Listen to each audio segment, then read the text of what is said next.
The rain tapped insistently against the porch light, a steady rhythm that sounded almost like mocking applause as I stood there with nothing but a worn suitcase resting at my feet. The air smelled of wet earth and damp cedar, and each droplet seemed to settle heavily on my shoulders, pressing me down.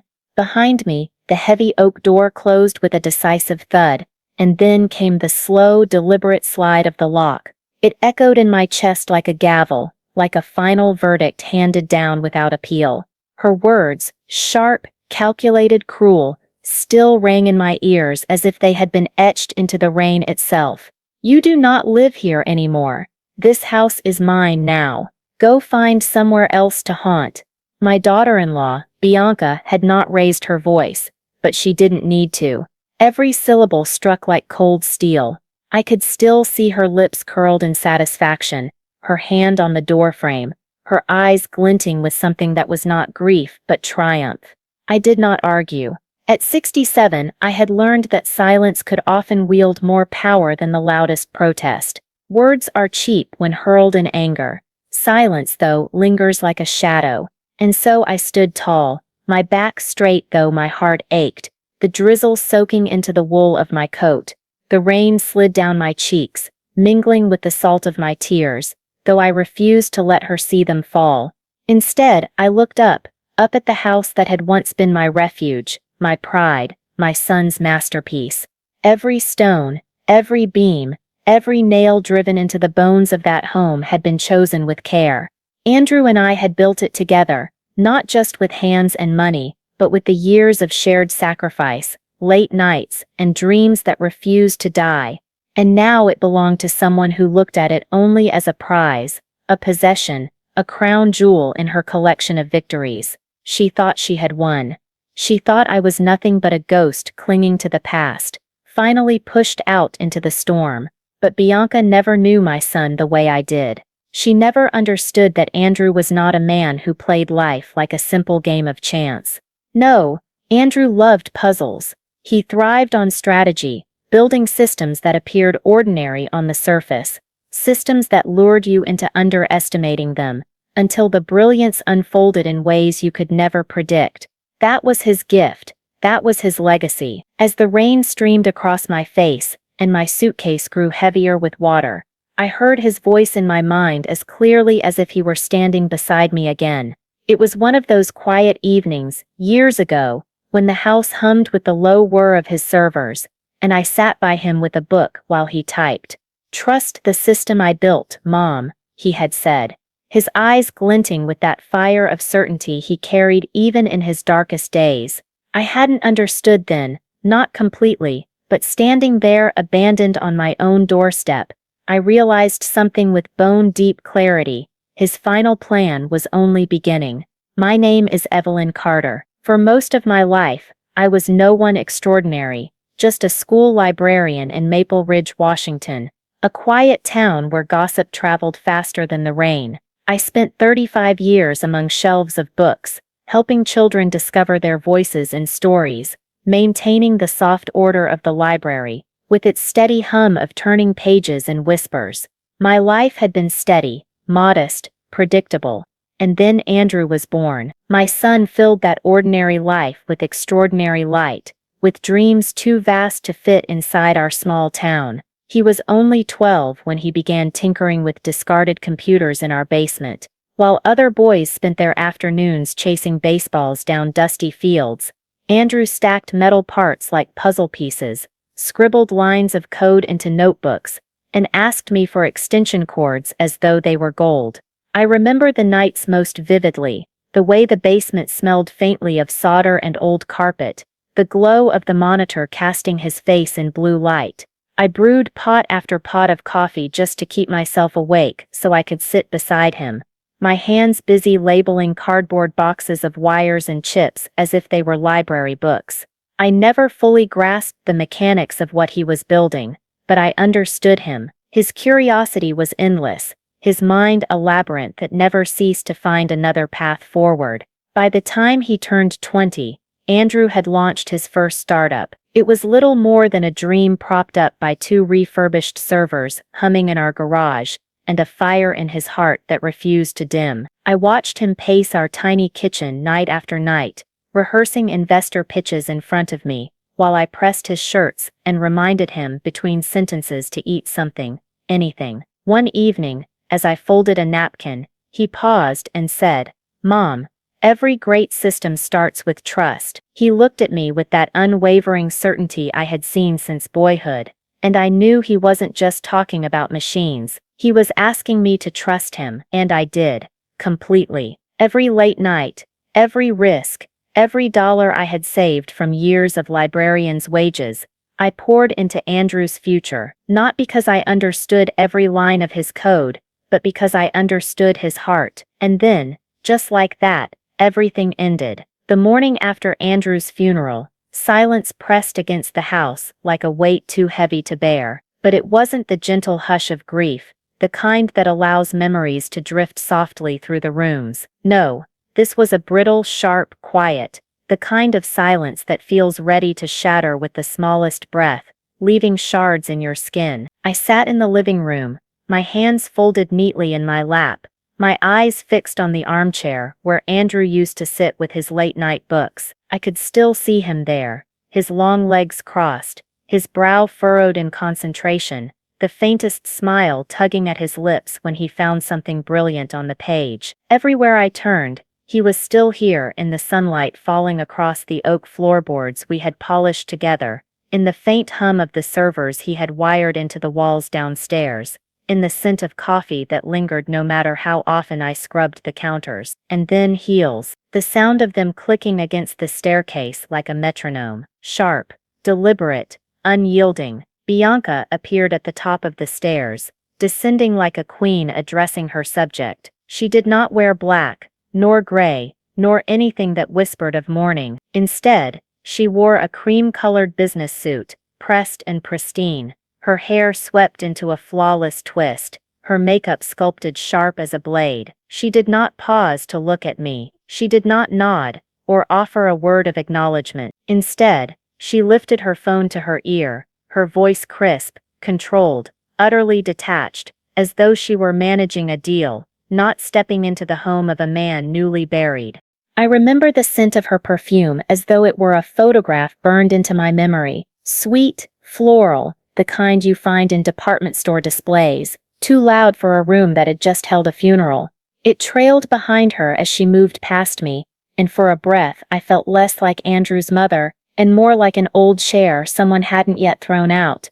That small domestic cruelty, the way she made me invisible with a single practiced waft, told me everything I needed to know. This was not just a moment of grafted grief, it was the opening act of something much larger. Bianca's ambition wasn't merely awake, it was in full bloom. 2 days later I sat opposite her, in the polished mahogany conference room of Martin Whitaker, Andrew's longtime attorney. Martin's office smelled of leather, lemon oil, and the dry, papery hush of documents stacked with careful hands. The shelves behind him were lined with row upon row of law books and binders.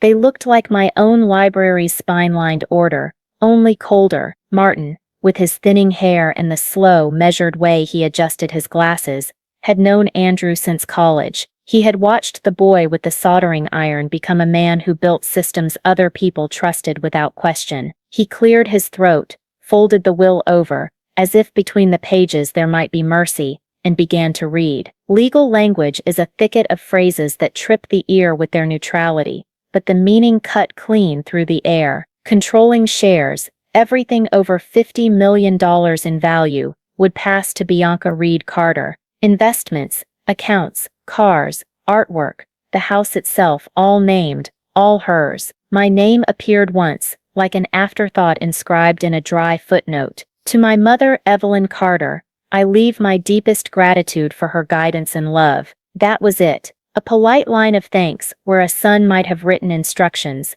protections, or a single word more. The phrase landed on my chest and sat there heavy and ridiculous. Money had never been my measure of worth, and yet I felt erased. My life, years of careful thrift, the savings I had carried like a secret lamp into Andrew's endeavors, was reduced to a 2-sentence kindness in a legal document, read with a neutral tone. My cheeks burned. I could sense the blood in my ears, and the conference room seemed to tilt just slightly, a room unmoored from the solid world I had trusted. Across the table, Bianca remained composed, her posture as immaculate as the cut of her suit. Her hands were folded in front of her, delicate as a catalog model's, and for a moment the corner of her mouth hinted at a smile. Small, private, triumphant. I could feel the smile as though it were aimed at me alone, a tiny spear. Her phone lay face up on the table, and when Martin finished, she tapped it a single time,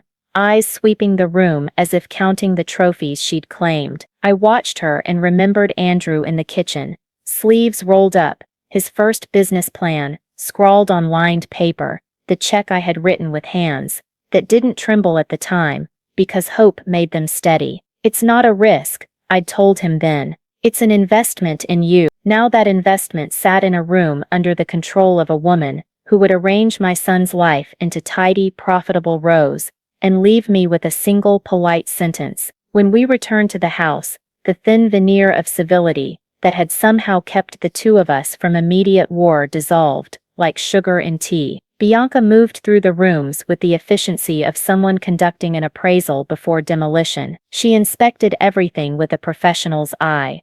Nothing sentimental, nothing uncertain. Her fingertips brushed across the frames of family photographs, as if she were testing the glass for cracks. There I was, in many of them, fatigued and alive, smiling with Andrew on fishing trips, years etched into the corners. She met each image with the same blank assessment, useful or not. All of this has to go, she said flatly, and her voice slid through the house like a blade. We need a clean, modern aesthetic. She paused in Andrew's library, running one long finger across the spines of his beloved science fiction novels. These were not mere paper and glue, they were the map of his mind. First editions, dog-eared copies he'd annotated in college, volumes given by friends and by me for birthdays.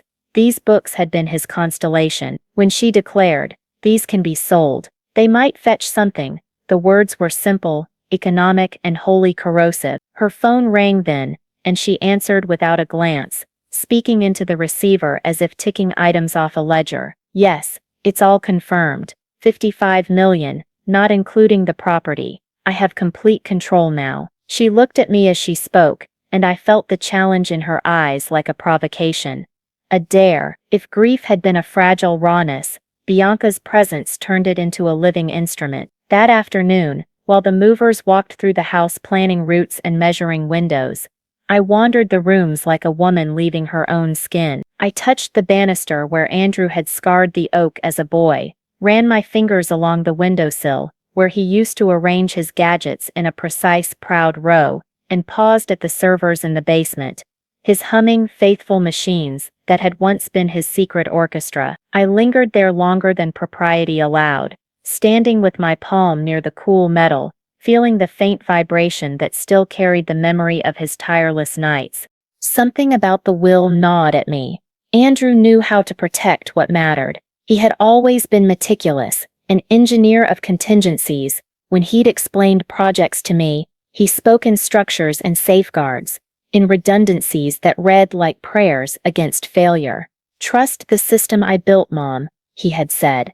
I tried to remember everything he ever taught me, even the things he thought were too small to matter. He had mapped fail-safes into code, tucked keys into odd places, left breadcrumbs in comments that only he would understand. Why then, if he was as careful as he'd lived, would he hand over the keys without instruction? Why would a man who built traps for complacency leave his mother to the mercy of a phrase? Suspicion is an ugly flower. It blooms when you are wounded. In the quiet that followed the mover's tape and muffled footsteps, it unfurled in me steady and slow. I began to look at the house as not merely a home, but as a ledger, a machine with components that could be inspected, adjusted, and if necessary, reclaimed. My grief tempered into something else, something sharper. I started to catalog what could not be sold. The photograph albums with the dates penciled inside, the small carved box Andrew had given me for my birthday, when he was 11, the old brass key on a faded ribbon he'd once used in a school play, and then never thrown away. I could imagine Bianca signing away the home's warmth with a pen and a smile, but there were parts of Andrew she could not liquidate because he had hidden them where paper law could not reach. When night fell and the house finally quieted, I sat at the kitchen table where so many of our plans had been hatched. The lamp threw a small circle of light onto the wood. Outside, the rain had started again, a steady wash that erased footprints and softened edges. I opened an old shoebox, the one Andrew had once used to hide a stack of handwritten notes for me when he wanted to surprise me, and let my fingers sift through his folded paper like through autumn leaves. There it was. A page of his handwriting, not intended as a letter but as a set of instructions, his code disguised as a kitchen list. If something happens to me, one line read between a grocery item and a scribbled phone number. Look where the maps hide. Maps. The word pulsed in my mind like Morse code. I felt a little of the old hope bubble up, the same stubborn light that had once made me write a check and trust a young man with an idea. Andrew had never left me nothing. He had never been that careless. His will, whatever its dry lines, was not the whole of his voice. Somewhere between his servers and his stacks of books, between the label of his favorite jacket and the dent in the banister, he had left me more than gratitude on a single line. The system he believed in, the one he had asked me to trust, had not been only for his business. It was for his life, and for the parts of it he could not bear to fold into a final accounting. So I started to plan, not in the fevered way of revenge I had once read about in novels, but as Andrew had taught me to approach problems, methodically, patiently, with a mind for leverage and a readiness to wait for the right moment. Bianca thought she had cleared the board. She thought she had the pieces lined up and the game settled. She did not know how carefully Andrew had arranged his pieces, or that his mother, alone and underestimated, still remembered how to read a map. 2 days later, the storm Bianca had promised arrived, not in thunder or lightning, but in the form of 2 men who looked as if they'd been carved out of stone and muscle. They filled the doorway behind her, broad-shouldered and unspeaking, their expressions the vacant neutrality of men paid to lift and obey. Bianca's heels clicked across the polished floor as she swept into Andrew's library, a room that had once pulsed with his energy, alive with the quiet hum of servers and the scent of books. She didn't pause to take in the rows of spines, the annotations in the margins, or the framed photographs Andrew had insisted on keeping close by. Instead, she gestured with one manicured hand, her voice crisp and commanding. "This room is depressing," she declared, as though she were the final authority on what beauty meant. "All this dark wood and paper junk. Clear it out by tomorrow. The gym equipment is coming Friday." I had been sitting in the corner chair, one of Andrew's books balanced in my lap, tracing the notes he had scribbled in the margins years earlier. When one of the men reached for it, I closed the cover gently, set it back onto the shelf, and rose to my feet. My voice was steady, though my chest burned. "Bianca," I said quietly, but firmly, "this isn't junk. This was Andrew's sanctuary. Every piece in this room mattered to him." Her answer was a laugh, short, sharp, and bitter enough to leave a metallic taste in my mouth. "Memories do not pay bills," she spat, her smile twisting into something cruel. Then she tilted her head toward me, her eyes glinting with the satisfaction of conquest. "Evelyn, you're not welcome here anymore. Go find a dumpster to haunt." With a curt nod, she summoned the men forward. They didn't need to touch me to move me. Their sheer presence guided me toward the door, like cattle herded from a pen. My suitcase was already waiting outside on the lawn, damp from the drizzle, standing like an accusation of my failure to belong. I turned once, placing my hand on the frame of the doorway, but before I could breathe in the scent of my son's home, one last time, the lock clicked behind me. That sound, so small and final, was enough to make my knees weaken, and just like that, I was erased. Erased not only from my son's house, but from the life I had poured into its walls. The rain came harder, running down my collar, soaking into my wool coat, until the weight of it pressed against me like grief itself. I didn't allow myself the indulgence of looking back. To turn would have been to give Bianca the satisfaction of seeing me cling. Instead, I kept my head high, the suitcase handle biting into my palm, and walked into the street. A taxi idled at the corner, its headlights hazy in the mist. I waved it down and climbed inside, the cracked vinyl seat groaning beneath me. As we pulled away, I watched the manicured lawns and perfectly trimmed hedges of the suburbs slide past, neat rows of artificial order blurring through raindrops on the window. Beyond them came strip malls with half-lit signs and tired parking lots, then the low stretch of warehouses and industrial yards, where the city's skeleton showed through.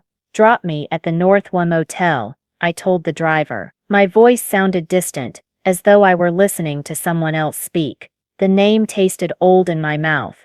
I remembered it from years ago, back when Andrew and I had driven past during one of his early business trips. A place quiet enough to vanish in, anonymous enough for no one to ask questions. The neon sign buzzed when we arrived, half the letters dim, leaving the word Northwam glowing like some unfinished thought. The motel's corridor smelled faintly of stale smoke buried beneath sharp cleaning solution, a mixture that clung to the walls no matter how often it was scrubbed. The room they gave me was square and unremarkable. A brown bedspread stretched across a sagging mattress, a single lamp casting weak yellow light, and a humming ice machine just outside that punctuated the night with its uneven rhythm. I set my suitcase on the metal rack by the door, its zipper still wet from the rain, and sat heavily on the edge of the bed. For the first time in days, no one was watching, no one was pushing me out, no one was circling the house like a predator searching for valuables. The silence here was not brittle like Bianca's version of grief, nor heavy like the hush after the funeral. It was open, empty, and for the first time, it gave me room to think.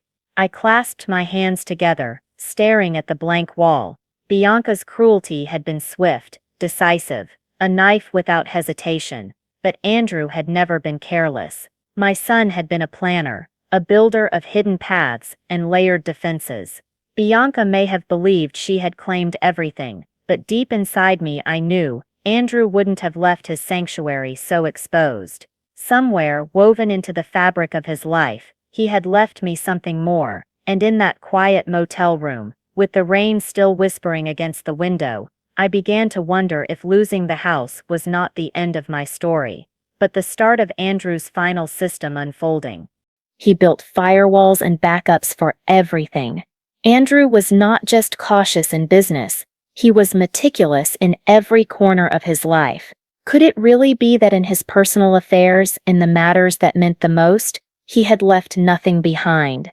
The very thought gnawed at me like a loose thread I could not stop pulling. My son was brilliant, disciplined, and wary of the unpredictable currents of the world. He never left loose ends. The idea that he would entrust everything to Bianca, a woman who saw books as junk and memories as clutter, simply did not sit right with me. No, something deeper, something deliberate was hidden beneath the surface, waiting to be uncovered. I found myself drifting back to the last serious conversation Andrew and I had shared in the library, just a month before illness began to sink its claws into him. The memory unfolded in slow detail. The golden lamp spilling soft light across his desk, the faint ticking of the antique clock, the scent of old leather and paper that always lingered in that room. He had looked up from his laptop, his face pale with fatigue, yet his eyes burned steady, sharp as ever. "If something ever happens to me, Mom," he had said, voice firm despite the weakness I could hear at the edges, "trust the system I built." At the time, I smiled through my worry and assumed he meant his company, his empire of networks and servers, the digital fortress he had spent his life creating. But now, sitting in that dim, sagging motel room with the hum of the ice machine outside, and the loneliness pressing in on me like a heavy curtain, I began to suspect he meant something else, something far larger, something meant for me. My hands, restless, searched for a pen. I found one by the faded motel notepad, cheap plastic, the kind meant to be thrown away. Instead, I flipped a crumpled receipt over, and with slow deliberate strokes, scrawled 2 words, "Call Whitaker." The ink bled slightly on the paper, and I stared at the words as if they carried weight far heavier than their syllables. Martin Whitaker had been Andrew's lawyer for years, discreet and loyal, the kind of man who measured his words like a craftsman choosing his tools. If anyone knew whether Andrew had left a key hidden behind Bianca's smug wall of control, it would be him. The next evening, after pacing the threadbare carpet until my legs ached and my feet felt raw, I finally gathered the nerve to act. The silence of the motel pressed in on me, punctuated only by the low hum of a vending machine down the hall, and the occasional muffled cough from the neighboring room. I sat on the edge of the bed, the mattress sagging beneath me, and stared at the phone on the nightstand. My fingers hovered above the buttons, trembling with hesitation. What role was I about to step into? Was I calling as a grieving mother desperate for scraps of comfort, or as a woman ready to reclaim her dignity, to fight back against the cruelty that had shoved her into the cold? I pressed the button and listened. The dial tone stretched thin, each ring a heartbeat in my ears. Then, at last, a voice, a familiar one, warm yet edged with restraint. "Evelyn," Martin said, his tone carrying both relief and concern in equal measure. "I was about to call you." Those words struck me like a shiver down my spine. He had been waiting, not merely available, not simply reachable, but waiting, as if Andrew himself had drawn a path that led me here to this moment. My breath caught in my throat. Martin lowered his voice, almost conspiratorial. "I could not tell you this until certain conditions were met," he said carefully. "Now they have been." I clutched the receiver tighter, my knuckles whitening, my pulse beginning to steady for the first time since the funeral. "Conditions?" I asked, my voice low. "Yes," he continued. "The will Bianca heard, the one she believes is the final word, that was only the first layer. Andrew, he was too wise to put all his faith in a single sheet of paper. The real plan contained a contingency clause. For 30 days Bianca was entrusted with fiduciary duty, a legal obligation to protect both the family's welfare and the Carter legacy. Expelling you from the home, dismissing you like trash, that act was not only cruel, it was a direct violation of the trust Andrew placed in her. And that violation triggered the next stage. There was silence then, a silence that seemed to stretch into eternity, broken only by the faint static on the line. I pressed the phone harder to my ear, every nerve alive. Martin's voice softened, deliberate. "Your son anticipated this. He wanted to give her a chance, Evelyn. He wanted to believe she might rise above her nature, but he also prepared for the likelihood of her greed. By forcing you out, Bianca fulfilled the very condition that allows me to open the sealed documents." A tremor passed through me, not fear this time, but something close to relief. I sat straighter, my heart steadying, my spine lengthening with the first taste of strength I had felt since Andrew's funeral. My son had not abandoned me. He had not left me erased. He had left me a shield, and now, Martin said, the weight of his words falling carefully into place, "It is time to follow Andrew's true instructions." I did not answer immediately. My mind was a storm of memory, grief, and possibility. Martin must have sensed my hesitation, because he slowed down, his tone shifting into something almost fatherly patient. "Evelyn," he said gently, "fiduciary duty sounds like a heavy legal phrase, but at its heart it's really very simple. Think of it this way, if you ask a neighbor to watch your dog while you are away, they have one job: to care for that dog as if it were their own. They cannot sell the leash, neglect its food, or lock the poor thing outside. That would be a betrayal of trust. That, Evelyn, is what Bianca has done. And because she betrayed Andrew's trust, we now have the grounds to act." His analogy hung in the air, plain yet piercing. Betrayal of trust, that was Bianca's true crime. And Andrew, my Andrew, had foreseen it all. I nodded, even though he could not see me. The gesture was instinctive, a small anchor for my spiraling thoughts. As a librarian by trade, I had always loved examples that made complex things clear. For decades I had lived among words and metaphors, each one a door into understanding. And here Martin had handed me a key in the simplest form possible: a dog and a promise. In Andrew's will, Martin continued, his voice steady as a metronome, the dog is the Carter family legacy. That means the people, the home, the history, all of it. Not just the money, but the marrow of what Andrew built and protected.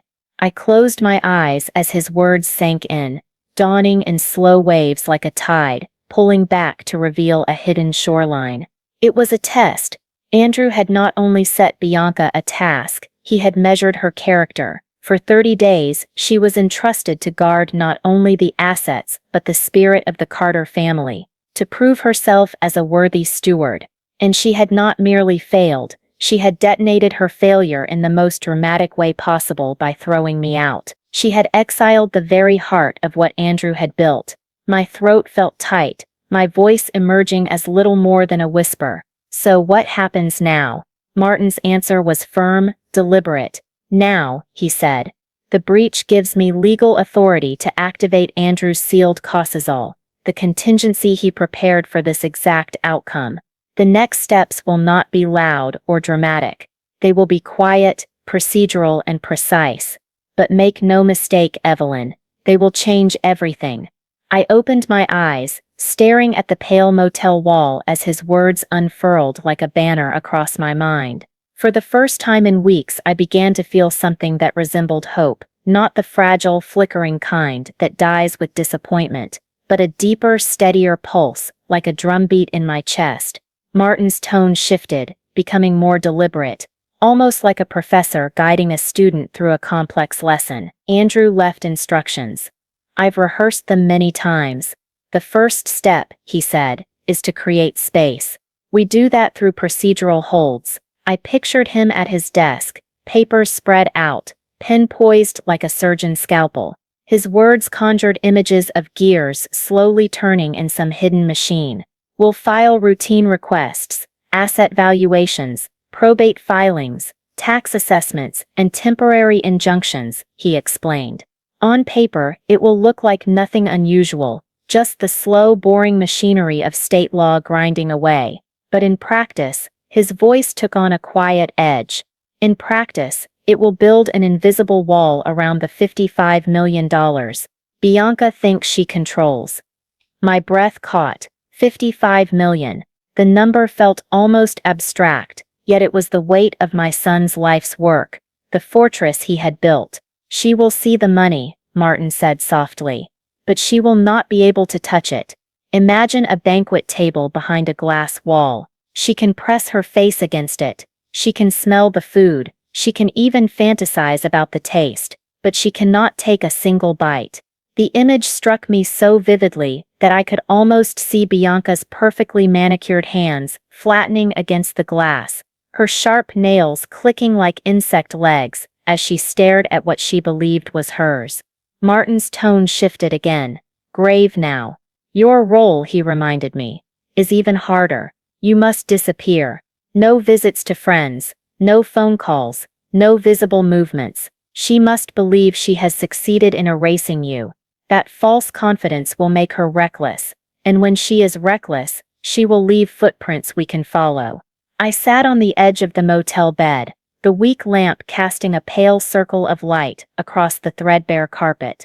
Just days ago, this room had felt like a prison of humiliation, a place of exile, where rain-soaked coats and silence pressed down like a weight. Now, as Martin spoke, I realized it was something else entirely. This was not my cell. It was my command center. I glanced around the small space with new eyes, the scuffed dresser, the sagging mattress, the hum of the ice machine outside. These were no longer signs of defeat. They were the camouflage of my next move. Silence and patience would be my weapons now, my armor against Bianca's arrogance. Andrew's system had been activated, and my only task was to trust it, to trust him. While I kept to the shadows of the North Motel, becoming a ghost in the periphery of my own life, Bianca stepped fully into the spotlight. She believed she had won. She believed she had erased me. And that, Martin had said, was exactly what we needed. Martin's investigator later told me that Bianca moved through the city in a blur of consumption, as if money were oxygen and she had been starved for years. It wasn't living, not even indulgence. It was hunger, voracious and endless, a need to devour everything within reach. Her first stop had been the boutiques downtown, the kind of glittering storefronts where I had once walked past quietly, admiring from the outside, but never daring to step in. Bianca didn't browse or hesitate. She pointed like a general commanding her army, handbags with 5-figure price tags, watches that cost more than the house I raised Andrew in, racks of designer dresses she would likely never wear twice. Store clerks, seasoned in catering to the wealthy, later described her not as a shopper, but as a conqueror, collecting tribute from a world that had finally bent to her will. From there she drifted into a luxury car showroom, her heels clicking across polished marble floors. The salesmen's eyes lit up when they saw her. Wealth radiated off her like perfume. The blood-red sports car, with doors that lifted like wings, caught her attention.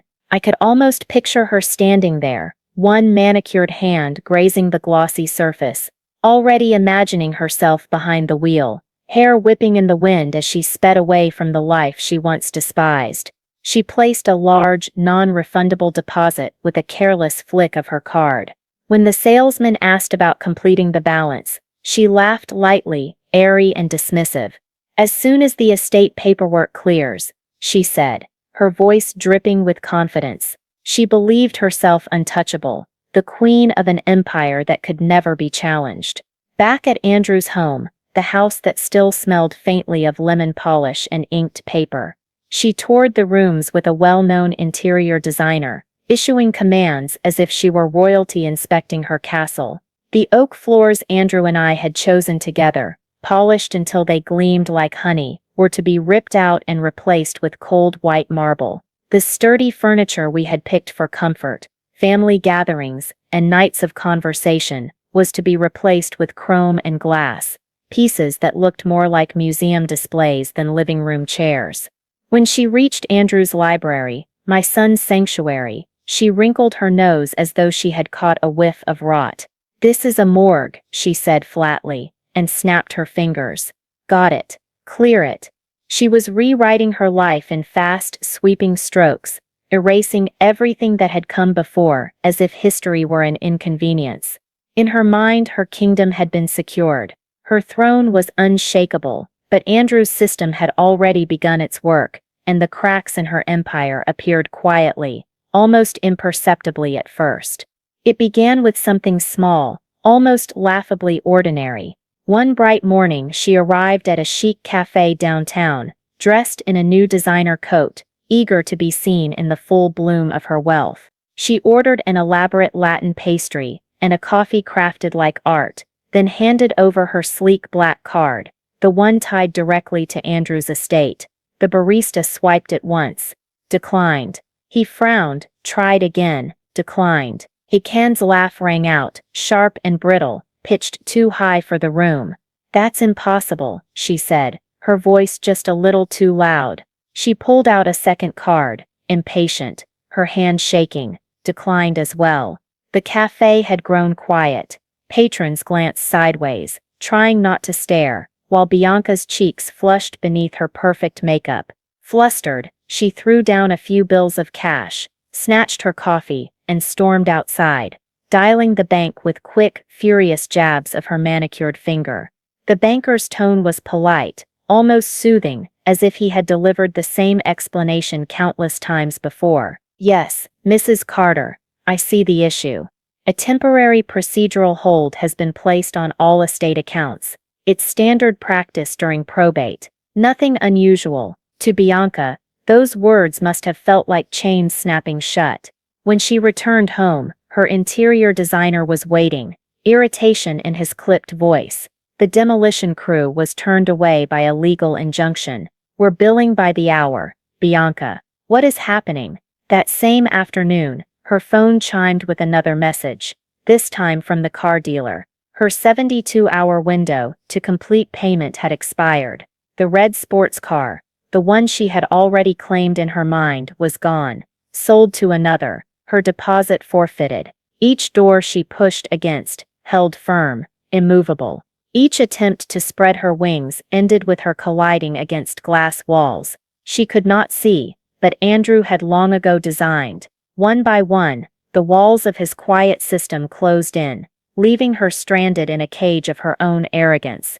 5 days later, Martin called me at the motel. His voice, calm but resolute, carried a note of finality. "It's time," he said simply. I dressed with care that morning, pulling on the best navy suit I owned, the one Andrew himself had chosen for me on his wedding day. The fabric was worn but dignified, holding memories in every thread. In the waiting room of Martin's office, I sat with a book open in my lap. My hands were steady now, my breath even. For the first time since Andrew's funeral, I felt no fear, only resolve. The door opened, and Bianca stepped inside. I almost did not recognize her. Her once polished appearance was frayed, her clothes wrinkled, her eyes rimmed with shadows.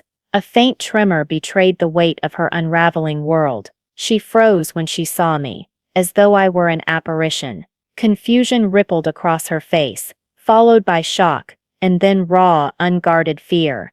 In the conference room, Martin began without ceremony. His voice was steady, the words sharp enough to carve the air.